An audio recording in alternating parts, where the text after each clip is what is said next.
रमजान से पहले किन किन अशिया की कीमतों में कमी हुई।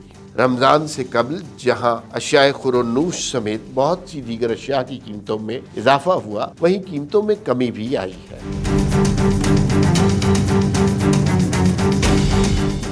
अदारा शुमारियात की जानिब से जारी करदा हफ्तावार रिपोर्ट के मुताबिक 12 अशिया की कीमतों में कमी और 25 अशियाए ज़रूरिया की कीमतें मुस्तहकम रही हैं।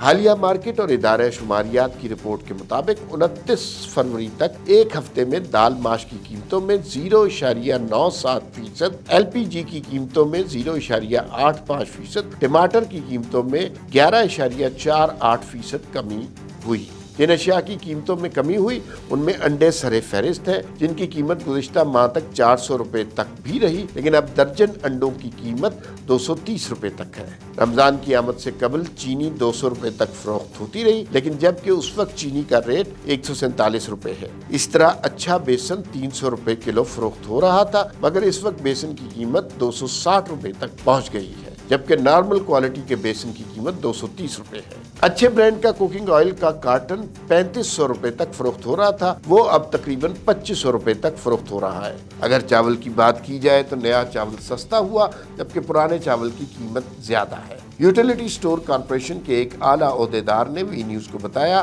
कि रमजान रिलीफ पैकेज के तहत यूटिलिटी स्टोर पर जिन अशियाए खुरोनोश पर रियायत होगी उनमें आटा, चीनी, घी, ऑयल, चावल, दूध, बेसन, दालें, मसाला जात, खजूर और दीगर अशिया शामिल हैं। उन्होंने बताया इन अशिया में तकरीबन सारा राशन और जरूरी अशियाए खुरोनोश शामिल हैं, जो रियायती निर्खों पर यूटिलिटी स्टोर पर दस्तयाब है।